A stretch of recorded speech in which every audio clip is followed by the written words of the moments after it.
Everyone, I'm back with another video about homeschooling. It has been a really long time because we've had lots of changes with our homeschool program. We started out, or I think in the last video I was showing you, or one of the last videos, I was showing you the unboxing of the Bob Jones University homeschool curriculum, and we did not last with that program for kindergarten. Here's why.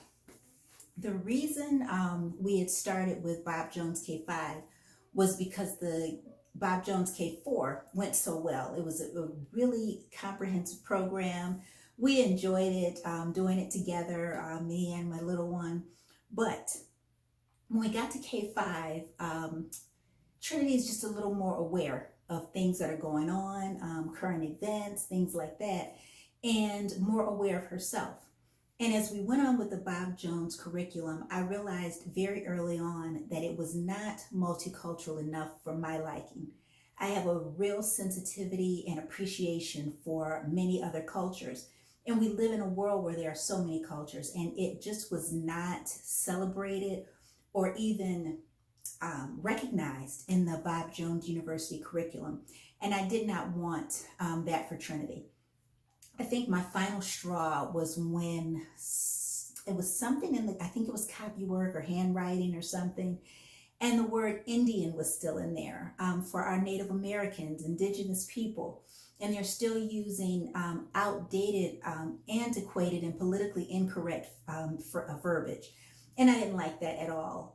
It's easier for me, and I learned this being a classroom teacher as well, to teach something the right way, and then you don't have to unteach it, so to speak, or have a student unlearn it before they can learn the correct way.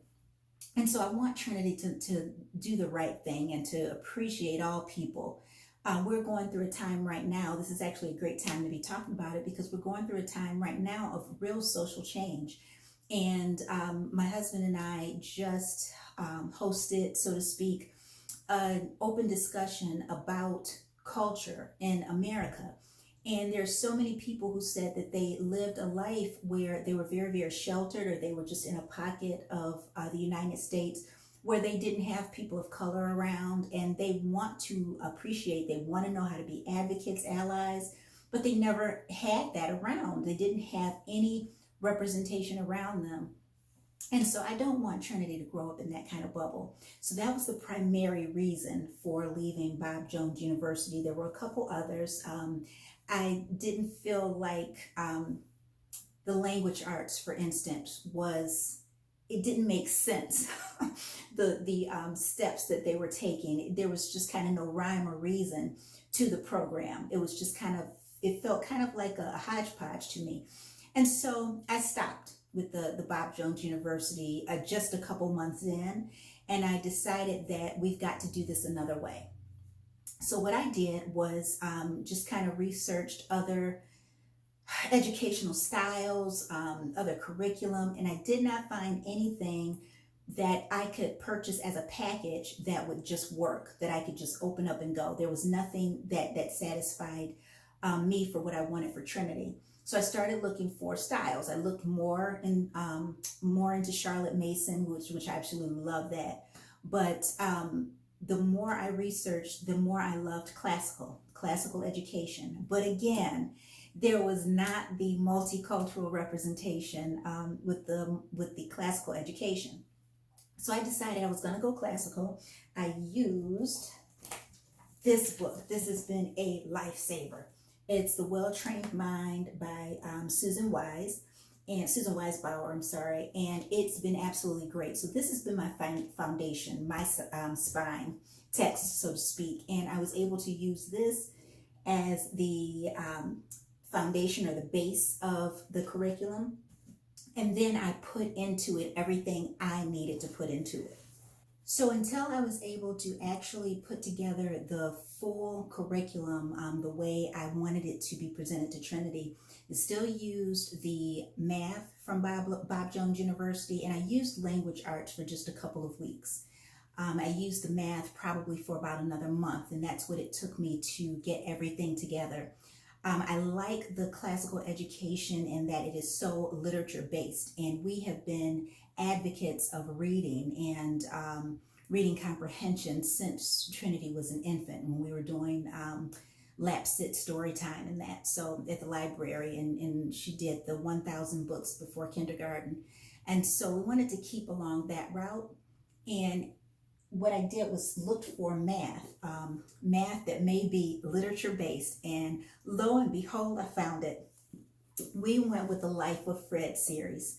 I have the first two books here, but we've got all of them at this point up through high school. I wanted to go ahead and get them all while we could, while they were available, although I don't think Life of Fred is going anywhere because it is becoming much more popular. This is the first book, Apples, and they go in alphabetical order. So she's going to be in apples and butterflies. We already started with apples in kindergarten for that second semester. And now we are about halfway through. And we're taking our time with apples so she can become more acclimated to this program. But it is literature based. The cutest story, it's about a little professor named Fred, and he's 5 years old, and he's got a little doll that he loves named Kenji. But it incorporates so much more than just the math. There's the math, of course. She studied Archimedes already, who was the ancient mathematician, and they put science into it and a number of other Latin, another number of other subjects, academic subjects that the children are introduced to at such a young age. And this continues all the way through the Life of Fred series. And Life of Fred does go through college. It goes all the way through calculus, statistics, linear algebra.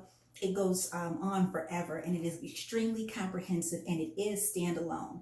There are a number of debates, I guess you can say, as to whether Life of Fred is standalone or not. It is absolutely standalone.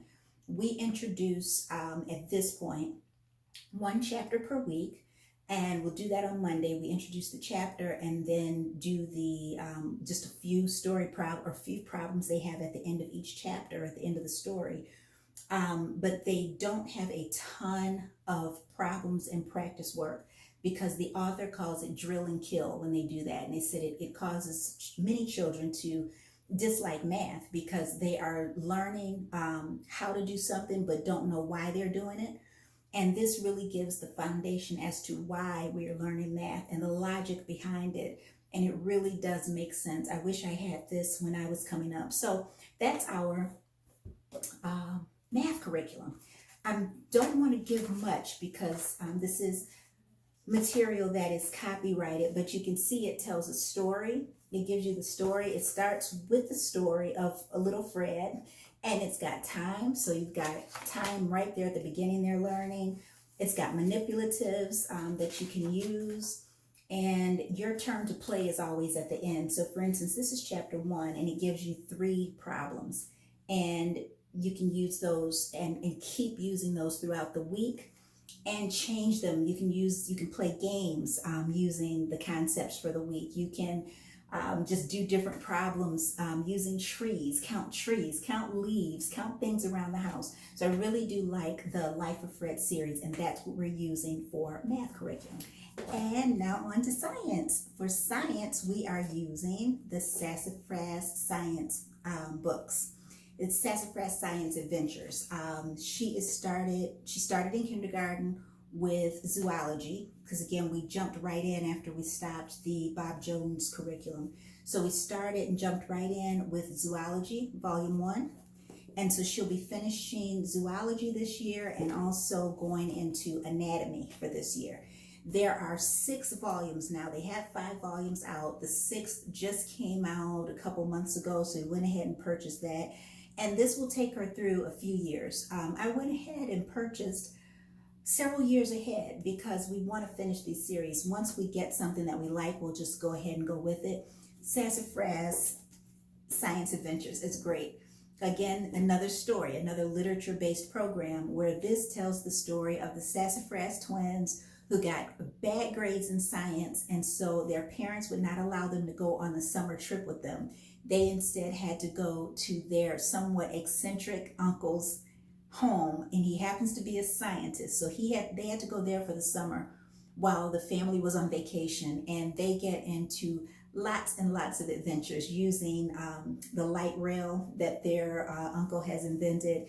And they meet a number of different characters. They're going all around the world. This is zoology, but they are in different parts of the world. So they start out in Africa, they go to Egypt, they go from Eastern Africa to, I think they're in Western Africa for a second, and then they go to North Africa in Egypt. Now they're in Canada is where we are right now. And they do different kinds of animals that they're exploring. So they've already done zebras and elephants and other animals that are out in the desert, and then now they're on the farm in Canada. So I'm as excited as Trinity is to see what is going to be next with the Sassafras twins. This is not to be confused with the Zoe and Sassafras novels or storybooks for the children. We've got all of those too right here. And Trinity really does love these two. So we've got all of these. This is Zoe and Sassafras. So we do use these also.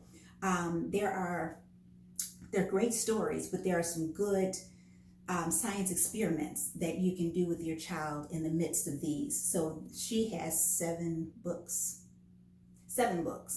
and we finished, I think, 4 so far. So we're still working on the Zoe and Sassafras, but that's just for, just for fun. But all of schooling is supposed to be fun. So we incorporate this into our science program as well. To go along with the Zoe and Sassafras series, I did get the Sassafras Guide to Zoology also. There's also the SciDet logbook, and that's where they can log a lot of different information about the different animals that they study. And there is a workbook that goes along with each volume of the Sassafras Science Adventures. But just to flip through here, like I said, we're in Canada now. So this gives you a chapter summary. It gives you supplies that you will need if you choose to do the activities that go along with the chapter in Sassafras Science. And then you've got optional schedule for 2 days a week if you do a 2-day a week for science, or 5 days a week. And so there are different activities for 5 days or different activities for 2 days, depending upon how you'd like to present to your child.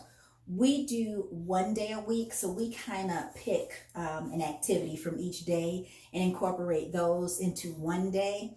And we do that, and then there's other things that we do on other days for science. So again, this is the Sassafras Guide to Zoology. That is science, and now we're on to our next subject. For history, we are using the Story of the World. Once again, I've gotten the full series of the Story of the World, and I like this because, again, it's literature based, and so they're telling a story as opposed to memorizing to take a test. It doesn't stick that way.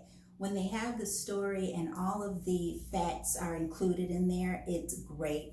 And so we are using the Story of the World. It's Christian based. So if you don't have a Christian curriculum that you are sharing with your child, this is probably not for you. We are a Christian homeschool, and so this is perfect for us.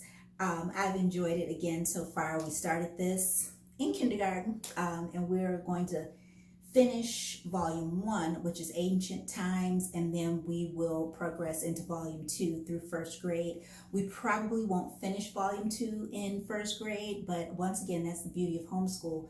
You take your time. You do what you need, you repeat what you need, you take out what you don't need, but the curriculum that we've chosen and the source books that we've chosen, I've not had to delete anything. I've not had to amend anything. I'm able to present it as it is and add whatever it is that we want to add into it as far as extras. Not anything that we have so far is incomplete. It's complete. It's all complete in itself, but we can add whatever other components we would like for her to learn. This is also by Susan Wise Bauer. She, again, created The Well-Trained Mind, and she has a website where there are other resources for the Well-Trained Mind series, but this is the only one that we're using as far as things that she has written. the story of the world. Now, again, we're in ancient history for the story of the world, and there are some supplemental readings or supplemental texts that go along with that, depending upon what part of ancient history we're in at a time. So I'm not going to show these in any order, but these are books that we'll be reading right along with the story of our world. One of them is Black Ships Before Troy, or Black Ships, I'm sorry, Before Troy, and that's the story of the Iliad. These are really beautiful books. So I'm just going to flip through and show you. Look at that illustration. They're really, really nice. But it's the story of the Iliad, and it is broken down in a way that children can really understand it, appreciate the artwork, and they'll have a really good foundation when they get to the point where they go over this part of history again. In classical education, it's presented in 4 parts. Okay, so you've got the different time periods, but you're presenting it over again 3 times. So I want to say first, second, third, and fourth grade, you present the first, you present the history, and then you start the time periods over again, 5th, 6th, 7th, 8th grade, and then you present it for a 3rd time, 9th, 10th, 11th, 12th grade. In other words, she gets ancient history 1st grade, 5th grade, and 9th grade, if that makes sense. And so it's not just, again, memorize, take the test. They're really taking it in and understanding the history of the world, and they're understanding it from a broader perspective. So the first, Black Ships Before Troy, the Iliad and the Odyssey illustrated. I'll show you. This is more of a graphic novel. You can see the photos are very, very nice. They keep it childlike, but gives them a great foundation for really understanding the story. Got Virgil. And we'll read that again. A few illustrations in there.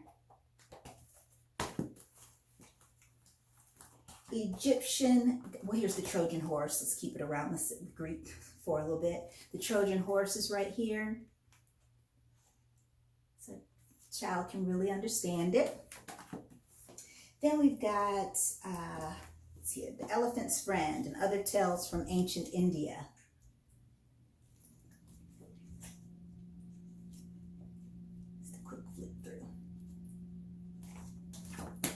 We've got Egyptian Gods and Goddesses.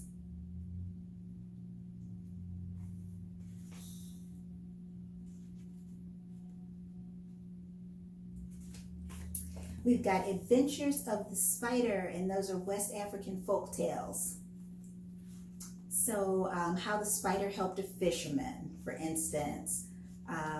It's another story in here. How the spider got a bald head. Why the spider lives in ceilings. You've got Irish fairy tales. And some of the, let's see, what are some of these fairy tales here?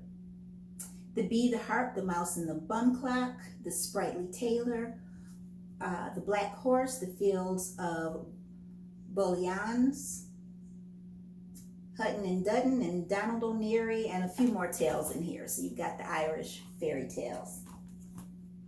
And that's just, that's actually the majority of them that go along with history. Again, we have a lot of literature. We do a lot of reading. I don't think you can ever read too much to your child. So we do a number of read alouds. For kindergarten, she did about 55 chapter books we read aloud. And those were all books that were on the Mensa reading challenge list is what we did for kindergarten. And she's receiving the Mensa certificate as well as a t-shirt that she finished that Mensa challenge. So this year we really have some leeway with what we're going to read. Still a lot of classics, but we've got some other really fun stories. This is Lola getting on me. Some really fun stories as well, more her age, I guess I'll say. because she won't start the next Mensa challenge until 3rd grade, and that'll be 3rd and 4th grade. So we'll work on some more of those classics that are for older children then. We've got some more classics here. Again, I will go through those in another video when we get into the literature part, because there are a lot of great selections we've got here, so you don't want to miss those. But that's our history. On to the next. One I forgot for history is the gods and goddesses of Olympus. That goes along with the story of the world, also ancient history. Again, you know, they have great artwork and these vibrant pictures that really capture the kiddos' attention. So we'll have this book as well, The Gods and Goddesses of Olympus by Aliki. All right, so that brings us to language arts. In language arts, we've gone back to basics, and we are using the original McGuffeys Eclectic Primer and Pictorial Eclectic Primer. We got the entire series. I just have a few of the books here. I'll put a link below to the entire set that we got from Amazon. But it's got the primers, it's got the spellers, it's got the readers, everything's right there. The only thing that I bought in addition to McGuffeys, which, like I said, it's back to basics, and I'll show you inside in the set. But the only thing that we got extra is the parent-teacher guide. And this was just a couple dollars. This is not written by the writers of McGuffey, but this is written by Ruth Beachick. And what I did find with this, although it says it's for the original McGuffey readers, it does not coincide with the lessons. It's good to have just to get an idea of how to present it. I've not had to use it much, but I think I'm going to go through it again just to get more ideas of how to switch things up a little bit. But we're using, I'm just going to open up to a random page and show you. If you open it up, it has a fan is for girls, so you can kind of see it's nice big lettering for the little ones, and it helps them with the sounding out of words and things like that. Kind of phonics based, again, right back to the bare bones of it all. And we still use the 100 lessons that I talked about in a previous video. I'll put a link to that video in here also. Our supplements for language arts, which is pretty common sense, is poetry.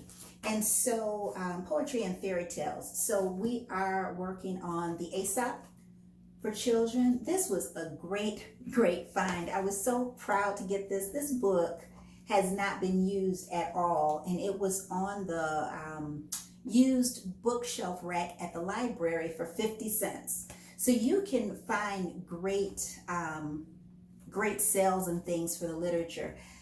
I personally don't mind spending on books and literature just because they last. You know, it's something that she'll be able to keep for the longest, flip through on her own when she really gets interested in doing that more and more. She does it with the more vibrant books right now, but when she just wants to sit and read later on, she'll be able to still grab these. So I don't mind investing in books by any means, but you can still get great deals. And when I come across a 50-cent Aesop, I'm snatching it up. I've had this for I think we got this probably about 6 months ago, right when we got down to Georgia.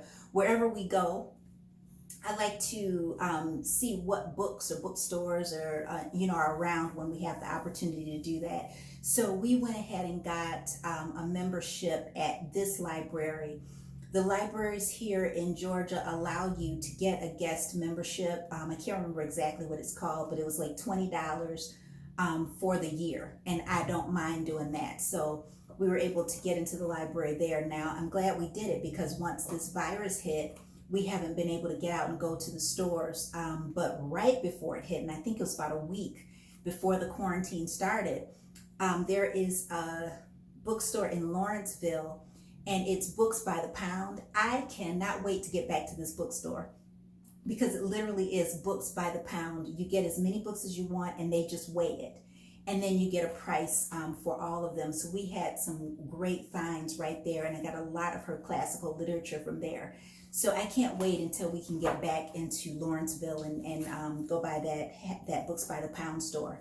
But another book that we're using for poetry is Angel to Angel. And this is A Mother's Gift of Love by Walter Dean Myers. Beautiful historic pictures inside of these. As you can see, just absolutely beautiful. If you look on the back, it says, your reflection in my child brings a tear to my eye. For I recall my mother's love so dearly. There's no language, no words to stir the moment, only a curve in your smile that somehow matches mine, a familiar glint of morning light in your eyes. So it's really beautiful, soft, comforting poetry. Here's another sample of the photographs, the historic photographs that are in there. And then we are looking at the fairy tales of the Brothers Grimm. This is by Taschen. They have beautiful books. You can go to their website or you can get them on Amazon. Look at this artwork. Look at that. I'm so excited for this. There's another book I can't wait to show you that we got. I'm going to show you that as a separate video, but you can see, look at how vibrant the pictures are in there. So these are the actual Brothers Grimm fairy tales. It's Cinderella as it was written. I'll tell you some other tales that are in there. There's Rapunzel, Hansel and Gretel, The Brave Little Tailor, The Frog Prince, Cinderella, Little Red Riding Hood, Sleeping Beauty, Snow White, Rumpelstiltskin, The Golden Goose, Puss in Boots, The Star Coins, and The 12 Dancing Princes. All right, so that's, and I hope you can see the metallic, the foil, the gold foil there on the front cover. Nice, nice book. That's our literature, and this is the one I wanted to tell you about. That goes with our language arts. I'm sorry. This goes with literature, so I'm going to get into this later, but The Hobbit is the other book I'm absolutely fascinated with. It is so beautiful. I'm going to do this separately, but just to give you a sneak peek, I'm going to open randomly to one of the illustrations. Let's see what we got in here to show you. It's a really nice book. It's cloth, and again, it's got the gold foil. I don't know if you can see that reflecting in there. And then the beautiful, beautiful illustrations. But that goes with our literature, and I'll share that in the next video. So we use the alpha phonics, and we use the 100 lessons, and then also McGuffeys for language arts. Now, to go along with that, I found a wonderful, wonderful series by Ruth Heller, and it's the World of Language series. I'm just going to show you the covers of these, and then I'm going to go through them in another video. But she's got A Cache of Jewels, which is collective nouns. Behind the Mask is a book about prepositions. Fantastic, Wild, and Unreal, a book about interjections and conjunctions. Kite Sail High, which is a book about verbs. Many Luscious Lollipops, a book about adjectives. Merry Go Round, a book about nouns.